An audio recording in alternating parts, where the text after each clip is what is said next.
넘어져도 최후 승리를 믿노라. 이 믿음 너무 굳세라. 주가 지켜주신다.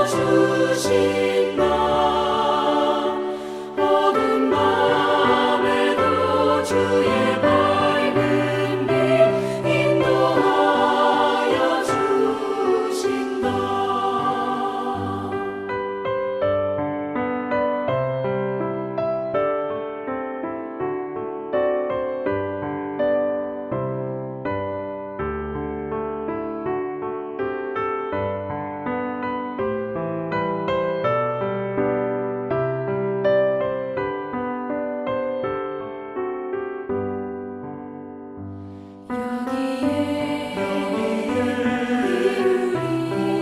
우리 사랑받는 주의 자녀라.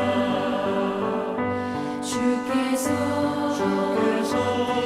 뜻하신 바 우리 통해 펼치신다.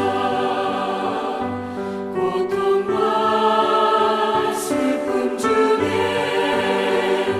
더욱 주님 의지하오니 어려움 이겨내고 주님 더욱 찬양하라. 이 믿음 더욱 굳세라. 주가 지켜주신다. 어두운 밤에도 주의 밝은 빛 인도하여 주신다.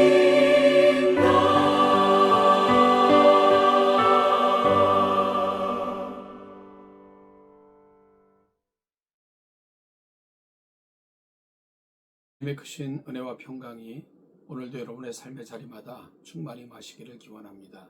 기도하겠습니다. 하나님 아버지, 토요일 아침입니다. 한 주간도 함께 하심을 감사하며 좋은 마무리 있게 하시고 또한 가슴 벅찬 주일을 준비하는 몸과 마음이 하나님과 더불어 동행함으로 그날을 즐거워하며 기대하는 복된 날이 되게 하옵소서. 삶의 자리마다 하나님의 은총과 은혜가 충만히 마시기를 오늘도 기원하며 예수님의 이름으로 기도하옵나이다. 아멘. 오늘 보실 하나님의 말씀은 잠언 24장 13절로 22절입니다. 잠언 24장 13절로 22절을 같이 읽겠습니다. 내 아들아, 꿀을 먹으라. 이것이 좋으니라. 송이꿀을 먹으라. 이것이 내 입에 다니라. 지혜가 내 영혼에게 이와 같은 줄을 알라. 이것을 얻으면 정령이 내 장래가 있겠고 내 소망이 끊어지지 아니하리라. 악한 자여, 의인의 집을 엿보지 말며 그가 쉬는 저수를 헐지 말지니라. 대저 의인은 7번 넘어질지라도 다시 일어나려니와 악인은 재앙으로 말미암아 엎드러지느니라. 내 원수가 넘어질 때에 즐거워하지 말며 그가 엎드러질 때에 마음에 기뻐하지 말라. 여호와께서 이것을 보시고 기뻐하지 아니하사 그의 진노를 그에게서 옮기실까 두려우니라. 너는 행악자들로 말미암아 분을 품지 말며 악인의 형통함을 부러워하지 말라. 대저 행악자는 장래가 없겠고 악인의 등불은 꺼지리라. 내 아들아, 여호와와 왕을 경외하고 반역자와 더불어 사귀지 말라. 대저 그들의 재앙은 속히 임하리니 그 둘의 멸망을 누가 알랴? 아멘.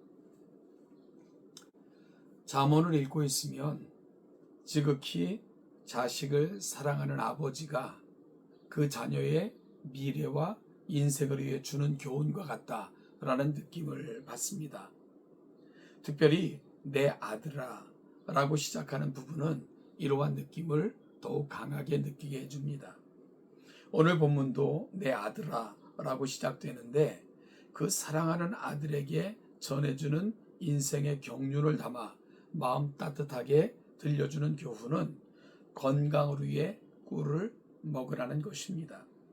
그것도 꿀 중에 최고인 송이꿀을 먹으라고 권면합니다. 오늘 본문의 뉘앙스는 그냥 좋으니까 구해 먹으라가 아니라 마치 밥 먹기를 싫어하는 아이에게 최상의 음식을 준비하고는 먹으라 라고 권하는 느낌입니다. 그러면 지혜자는 아들에게 왜 이것을 먹으라고 할까요? 이것이 좋기 때문입니다.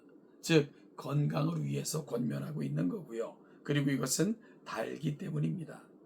그러니까 입도 즐겁게 하고 몸에도 좋은 송이꿀을 먹으라 권하고 있는 것입니다.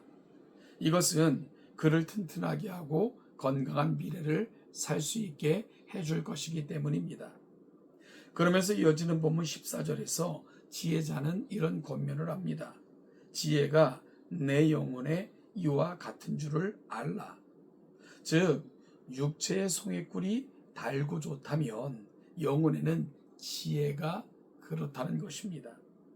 지혜를 얻으면 영혼이 건강하고 또한 영원한 미래를 밝혀준다는 것입니다. 그래서 지혜를 얻는 자는 장래가 있겠고 또 소망이 끊어지지 않는다라고 말합니다. 오늘 아버지는 영혼과 육체를 위한 가장 좋고 건강한 비결을 제시하고 있는 것입니다. 여러분, 그러면 구체적으로 건강한 육체와 영혼을 가진 사람은 어떤 삶을 살게 될까요? 15절입니다. 이런 자는 악한 자와 같이 이웃의 집을 엿보지 않습니다. 때로는 음탕한 생각으로 혹은 탐심의 노예가 되어 이웃의 것을 탐내는 삶을 살지 않습니다. 하나님께서는 십계명에서도 내 이웃의 것을 탐내지 말고 내 이웃을 향해 거짓 증거하지 말라 하셨습니다. 이웃의 경계는 하나님께서 정하신 것으로 알고 또한 이는 내 삶처럼 소중한 것임을 놓치지 말고 살아라 하는 권면이고 당부입니다. 또한 건강한 육체와 영혼을 지닌 사람은 비록 원수로 할지라도 그가 넘어질 때 즐거워하거나 그가 엎드러질 때 기뻐하지 않습니다. 그렇게 해야 되는 이유를 지혜자는 이런 태도와 모습은 먼저 하나님께서 기뻐하시지 않으시고 또한 그의 진노가 자신에게 쏟아질까 두려워해야 되기 때문이다 라고 설명합니다. 우리는 늘 나의 연약함을 인식하고 인정하고 늘 하나님의 은혜가 필요한 인생임을 기억하며 살아야 합니다. 그것이 우리를 겸손하고 누군가를 배려하고 누군가를 긍휼히 여기는 삶으로 인도할 것이기 때문입니다. 그리고 이것이 바로 하나님의 백성들의 품격입니다. 하나님의 백성들은 남의 불행을 기뻐하며 대리 만족을 느끼는 자들이 아니라 남을 긍휼히 여기며 함께 웃고 웃는 사람들이기 때문입니다. 또한 영혼과 육체가 건강한 사람은 행악자들을 위하여 분을 품거나 악인의 형통을 부러워하지 않습니다. 왜냐하면 행악자는 미래가 없고 악인의 등불은 꺼질 것이기 때문입니다. 여러분, 미래가 없는 인생, 이는 결국 오늘 자신을 불태워 소진하는 인생입니다. 그리고 이 짧은 오늘을 넘어 내일은 없는 그런 인생을 살고 있는 것입니다. 그들은 지금 얼마 후면 꺼질 기름을 소진하고 있는 그런 삶을 단순히 살고 있는 것이지요. 여러분, 남아있는 기름이 소진되면 결국 불은 꺼지게 될 것이고 그러면 영원한 암흑에 처해지게 될 것입니다. 그러므로 지혜자는 오늘 영원히 꺼지지 않을 심지의 기름을 준비하는 자들이라 라고 말씀하고 있는 거고요. 내일을 향한 결단은 오늘 내가 어떻게 살아가는가 하는 것이 결정한다 라고 말씀하고 있는 것입니다. 마지막으로 영육간에 강건한 사람은 왕을 경외하며 반역자와 더불어 사귀지 않고 이를 통해 여호와를 경외하는 자다라고 권면합니다. 여러분, 왕을 경외하며 반역자와 더불어 사귀지 않는 것, 그것이 하나님을 섬기는 도와 어떻게 연관이 될까요? 왕은 하나님께서 세우신 권위이기 때문이며 이 세상의 평안과 안정을 위해 하나님께서 내신 이들이기 때문입니다. 따라서 이들을 향한 지혜자의 기본적인 자세는 하나님을 경외하듯 그들을 경외하는 것이며 하나님을 존경하듯 그들을 존경하는 것입니다. 그러나 이 모든 질서를 어지럽게 하며 반역하는 자들과 함께하면 결국은 재앙을 불러오게 될 것이기 때문입니다.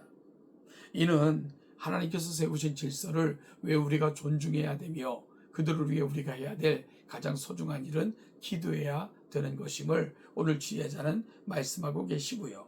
이것이 하나님의 사람들의 마땅한 삶의 태도라고 말씀하고 있는 거죠. 오늘 본문에서 지혜자는 결국 아들이 영육간에 강건한 사람이 되기를 바라고 있습니다.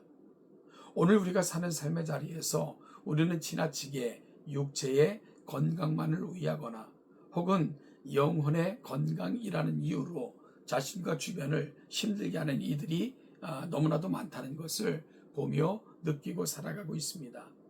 여러분, 그러나 오늘 하나님께서 정말 기대하시는 것은 우리가 영육간의 건강한 인생이 되는 것이며 지혜자는 바로 영육간의 강건한 인생이 되라 하고 권면하고 있습니다. 그러면서 오늘 지혜자는 매우 놀라운 말씀을 하고 있는데요. 의인은 7번 넘어질지라도 다시 일어나려니와 악인은 재앙으로 말미암아 엎드러지느니라. 의인이 누구입니까? 지혜자입니다. 그들은 하나님을 경외합니다. 그렇게 이웃을 사랑합니다. 하나님이 세우신 질서를 존중합니다. 그리고 함께 더불어 공생하며 살아가는 법들을 즐거워하는 자들, 그들이 의인이며 하나님을 경외하는 자들입니다.